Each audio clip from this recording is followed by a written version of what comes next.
आज इच्छाधारी नागिन के बदले का दिन था। आज वह नागिन राजा को डसकर अपने पति की हत्या का बदला लेने वाली थी। राजमहल में तो जैसे मातम सा पसरा हुआ था। मारे भय के राजा महल के कमरे में दुबका हुआ था। उसने अपने कक्ष से लेकर महल के मुख्य द्वार तक सिपाहियों को तैनात कर दिया। महल के चारों तरफ सिपाहियों का कड़ा पहरा था। तभी भिक्षा के लिए एक सिद्ध महात्मा जी राजमहल पधारे। महल में पसरा हुआ मातम देख जब महात्मा जी ने द्वारपालों से कारण पूछा तो द्वारपाल ने सारा किस्सा महात्मा जी को कह सुनाया। द्वारपाल की बात सुन महात्मा जी बोले, तुम मुझे फौरन अपनी रानी के पास ले चलो। तब एक द्वारपाल अंदर गया और उसने महारानी को बाहर उस महात्मा के आने का किस्सा बताया। द्वारपाल की बात सुन महारानी खुद ही राजमहल के द्वार पर गई और सम्मान पूर्वक महात्मा जी को राजमहल के अंदर ले आई। उन्हें अच्छे से जलपान कराया और हाथ जोड़कर बोली, हे साधु बाबा, आप हमारी विपत्ति से भली भांति परिचित हो चुके हैं। अब आप ही कोई युक्ति बताएं महाराज। महारानी की बात सुन साधु जी बोले, सुनो बेटी, इसका एक उपाय तो है, पर पक्का नहीं है कि वह इच्छाधारी नागिन तुम्हारे पति को छोड़ ही देगी। साधु की बात सुन महारानी बोली, कृपया हमें बताएं साधु महाराज, वो क्या उपाय है। तब साधु बाबा ने बताना आरंभ किया। सुनो बेटी, सबसे पहले तो यह महल के चारों ओर जो इतना सख्त पहरा है इसे हटवा दो। जितने भी सिपाही राजा की सुरक्षा में तैनात हैं उन्हें भी वहां से हटा दो। साधु जी की यह बात सुन महारानी के मन में सवाल तो पैदा हुआ, पर उसने महात्मा जी को उनकी बात के मध्य टोकना उचित नहीं समझा। आगे साधु बाबा बोले,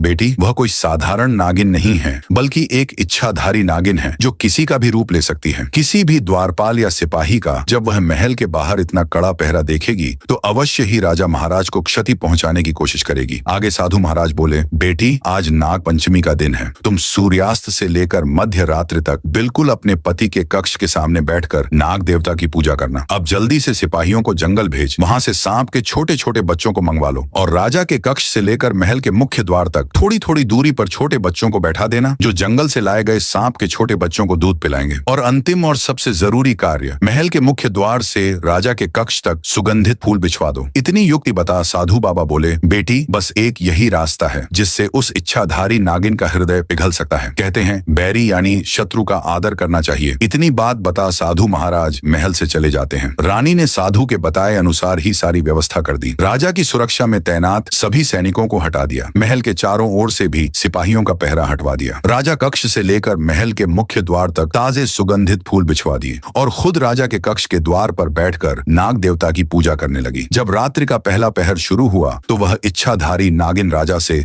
अपने पति की हत्या का बदला लेने के लिए आई। दोस्तों, इससे आगे का पार्ट देखने के लिए हमारे चैनल को जरूर सब्सक्राइब कर लें।